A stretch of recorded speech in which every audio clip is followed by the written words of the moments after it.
नमस्कार दोस्तों, मैं आपका astrology friend doctor Mahesh Joshi आप सभी का स्वागत करता हूं एस्ट्रोलॉजी चैनल लक्ष्मी सूत्रम एस्ट्रो पर। आज मैं आपको बताऊंगा कि केपी एस्ट्रोलॉजी के अंदर यदि हमें किसी भी भाव की स्क्रिप्ट तैयार करनी हो और पर्टिकुलरली 7th हाउस की स्क्रिप्ट यदि हम बनानी है तो हम किस तरीके से बनाएंगे। तो मैं यहाँ पर एस्ट्रो सेज ऐप का यूज़ करूँगा आपके सामने। तो एस्ट्रो सेज ऐप के अंदर यदि हमें 7th हाउस की मैरिज से रिलेटेड मैटर्स की स्क्रिप्ट तैयार करनी है तो हम किस तरीके से करेंगे। हालांकि ये मेथड किसी भी भाव से रिलेटेड स्क्रिप्ट तैयार करने के काम भी आएगा, मगर यहाँ पर स्पेसिफिकली मैं मैरिज से रिलेटेड मैटर्स के लिए स्क्रिप्ट तैयार करना बता रहा हूँ। तो ये आपको एस्ट्रो सेज ऐप यहाँ पर दिख रहा होगा स्क्रीन पर, इसको मैं क्लिक करूँगा। क्लिक करने पर यहाँ पर ये आपको स्क्रीन अपीयर होगी जिसमें जो कुंडली लिखा हुआ है उसे हम प्रेस करेंगे। जो लोग इसे यूज़ करते हैं वो जानते ही होंगे किस तरीके से करना है। अब यहाँ पर हम enter name, date of birth, time enter करेंगे, जो कि हम नॉर्मल वैदिक एस्ट्रोलॉजी में भी ऐसा ही करते हैं, वही काम करना है। और ओपन कुंडली को हमें प्रेस कर देना है। तो यहाँ पर ये ऑलरेडी मेरे पास कुछ डेटा अवेलेबल है, उसमें से मैं एक डेटा को ले लेता हूँ और ये ABC जहाँ लिखा हुआ है इस कुंडली को मैंने प्रेस कर दिया है। अब ये लग्न कुंडली हमारा ये सबसे पहले अपीयर होता है स्क्रीन के ऊपर। तो ऊपर ये 3 लाइंस बनी हुई हैं, इन लाइंस को आप क्लिक करोगे, स्प्रेड है, इसके अंदर सारी डिटेल रखिएगी, इसमें आप कौन कौन सी चीज़ों को देख सकते हो। तो यहाँ पर आपको केपी सिस्टम एक अपीयर हो रहा होगा, ये केपी सिस्टम अपीयर हो रहा है। ऊपर से जाएंगे तो होम, फिर बुकमार्क, बेसिक, दशा, प्रेडिक्शन, और ये केपी सिस्टम जो अपीयर हो रहा है, केपी जहाँ लिखा हुआ है इसे आप प्रेस कर दें तो ये केपी सिस्टम आ जाएगा आपका। केपी में 2 तरीके के चार्ट होते हैं। तो यहाँ पर कोई मैं वैसे बेसिक केपी नहीं सिखा रहा हूँ, किस तरीके से हमें इसे स्क्रिप्ट तैयार करनी है वो केवल बता रहा हूँ। ये केपी चार्ट है, ये बिल्कुल अलग होता है राशि चार्ट से या चलित चार्ट से। जो वैदिक एस्ट्रोलॉजी में हम चलित यूज़ करते हैं उससे बिल्कुल डिफरेंट है। ये आपको अपीयर होगा। एक राशि चार्ट होता है, ये वही है आपकी जन्म कुंडली जो होती है, जिसे हम D1 या बर्थ चार्ट बोलते हैं। तो इन दोनों का हमें स्क्रिप्ट में कोई भी यूज़ नहीं करना है। अब ऊपर यदि मैं इसको मूव करूं, जहाँ केपी चार्ट लिखा हुआ है, राशि चार्ट लिखा हुआ है, अगला देखिए प्लेनेट लिखा हुआ है, कस्प लिखा हुआ है, क्लाउड लिखा हुआ है, प्लेनेट सिग्निफिकेशन लिखा हुआ है, हाउस सिग्निफिकेटर्स लिखा हुआ है। तो यहाँ पर जो स्क्रिप्ट हम जो यूज़ करेंगे फॉर मैरिज एस्ट्रोलॉजी, मेनली हम इन 3 चीज़ों को ही यूज़ करेंगे। सबसे पहले हम क्या करेंगे कि मैरिज के जो मेन हाउसेज होते हैं वो होता है 2nd, 7th एंड 11th। तो उसमें 7th is main house. Total house 3 होते हैं, 2nd, 7th and 11th। 7th main होता है and 2nd and 11th auxiliary या सहायक हाउसेज होते हैं। तो हम सबसे पहले 7th कस्प पर जाएंगे। देखिए यहाँ पर कस्प लिखा हुआ है, आपको कस्प दिख रहा हो। कस्प का मतलब केपी में होता है भाव। जैसे हम वैदिक एस्ट्रोलॉजी में पहला हाउस, दूसरा हाउस, इस तरीके से यहाँ पे कस्प होता है। तो मैरिज के लिए इस कस्प को आप प्रेस कर दीजिए। कस्प को प्रेस करने पर आपको ये एक चार्ट अपीयर होगा, ये टेबल अपीयर होगी। उसके फर्स्ट कॉलम में आपको हाउस नंबर लिखा हुआ है, दूसरे में उसकी डिग्री लिखी हुई है, फिर SL होता है यहाँ पर साइन लॉर्ड। उस हाउस के अंदर जो भी साइन है उसका लॉर्ड। सपोज हाउस के अंदर 2 साइन है तो वीनस हो गया, वो SL है। दूसरा लिखा हुआ है NL का मतलब होता है यहाँ पर ये NL लिखा हुआ है, NL का मतलब होता है नक्षत्र लॉर्ड। और तीसरा लिखा हुआ है SB सब लॉर्ड। चौथा लिखा हुआ है SS सब लॉर्ड। SS को हम यूज़ नहीं करेंगे, हमारे काम की केवल यहाँ पे 2 ही चीज़ें होंगी मेनली। इनिशियली ये मैं केवल बेसिक कंसेप्ट बता रहा हूँ। डिटेल के भी एस्ट्रोलॉजी में सभी कुछ यूज़ किया जा सकता है, मगर जो हम टाइमिंग ऑफ मैरिज के लिए यूज़ करेंगे उसमें केवल हम यूज़ करेंगे यहाँ पर जो NL लिखा हुआ है इसका मतलब है नक्षत्र लॉर्ड, और SB लिखा हुआ है इसका मतलब है सब लॉर्ड। तो नक्षत्र लॉर्ड और सब लॉर्ड हम लेंगे। तो 7th हाउस से रिलेटेड आपको मैटर देखना है। तो ये 7 लिखा हुआ है, देखिए यहाँ पे, इसका आप सब लॉर्ड बोल देख लीजिए जहाँ पे SB लिखा हुआ है। तो 7th का सब लॉर्ड जुपिटर हो गया, उसे हम नोट कर लेंगे। इट इज़ कॉल्ड 7th कस्पल सब लॉर्ड। 7th CSL बोलेंगे इसको।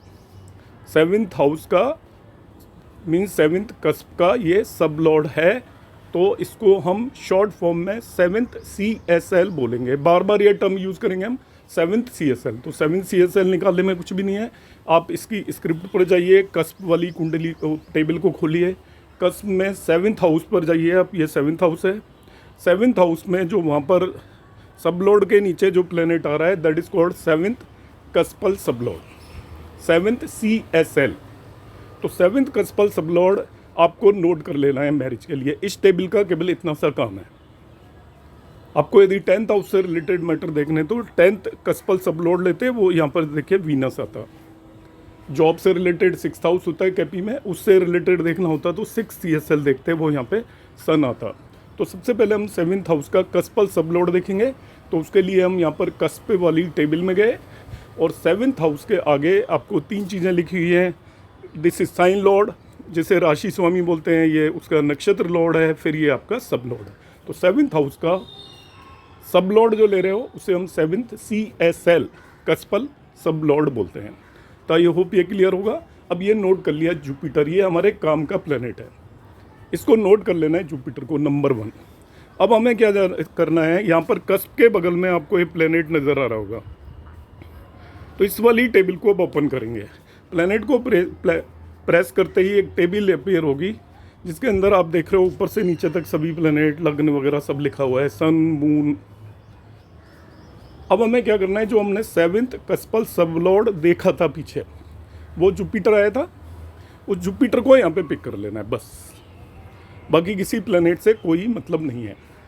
जो 7th CSL या 7th हाउस का जो सबलॉर्ड आया था, जिसको हम 7th कस्पल सबलॉर्ड बोलते हैं, उस प्लेनेट को ले लेना है जुपिटर।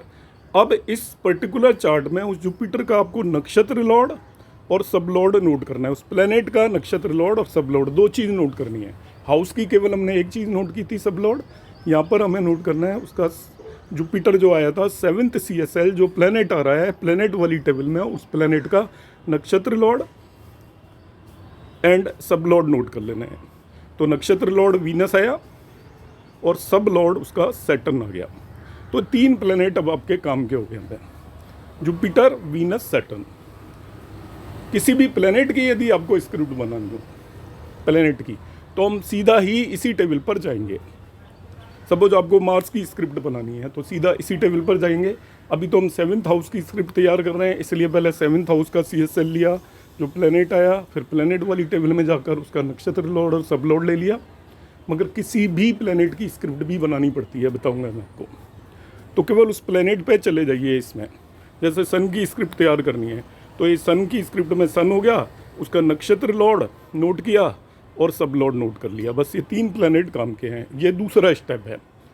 तो मैरिज के लिए फर्स्ट स्टेप में आपने 7th CSL निकाला, वो जुपिटर आया, फिर जुपिटर का नक्षत्र लॉर्ड और सब लॉर्ड नोट कर लिए, वो वीनस और सैटर्न आए। अब 3 प्लेनेट काम के आ गए। अब नेक्स्ट स्टेप जिसे हम स्क्रिप्ट बोलते हैं वो अब बनेगी। यहाँ पर प्लेनेट सिग्निफिकेशन लिखा हुआ है, आपको ये दिख रहा होगा, इसको आप क्लिक करेंगे। अब प्लेनेट सिग्निफिकेशन। अब यहाँ प्लेनेट सिग्निफिकेशन में कौन सा प्लेनेट किन किन हाउसेज को सिग्निफाई कर रहा है इस टेबल के अंदर वो दिया हुआ है। तो आपके 3 प्लेनेट आए थे जो मैंने एग्जांपल लिया, उसमें जुपिटर, सैटर्न एंड वीनस। तो यहाँ पर देखिए जुपिटर के आगे जो हाउसेज लिखे हुए हैं उन्हें हम नोट कर लेंगे 1, 3, 6, 8। जुपिटर हो गया। वीनस के आगे जो इसका नक्षत्र लॉर्ड वीनस आया था उसके आगे जो हाउसेज लिखे हुए हैं उन्हें हम नोट कर लेंगे 1, 2, 8, 10। और सैटर्न के आगे जो हाउसेज लिखे हुए हैं उन्हें हम नोट कर लेंगे 4, 5। तो ये 7th हाउस की ओवरऑल स्क्रिप्ट तैयार हो जाएगी। तो 7th हाउस की स्क्रिप्ट हमने तैयार करने के लिए 7th CSL लिया, वो जुपिटर था। फिर प्लेनेट वाली टेबल में जुपिटर का हमने नक्षत्र लॉर्ड लिया और सब लॉर्ड लिया, वो रेस्पेक्टिवली वीनस और सैटर्न थे। इसके बाद हम प्लेनेट सिग्निफिकेशन टेबल में गए और ये किन किन भावों को, हाउसेज को सिग्निफाई कर रहे हैं, जुपिटर, वीनस एंड सैटर्न, उन्हें उनके सामने लिख दिया। And this is the script. इस तरीके से हम किसी भी भाव की स्क्रिप्ट तैयार कर सकते हैं।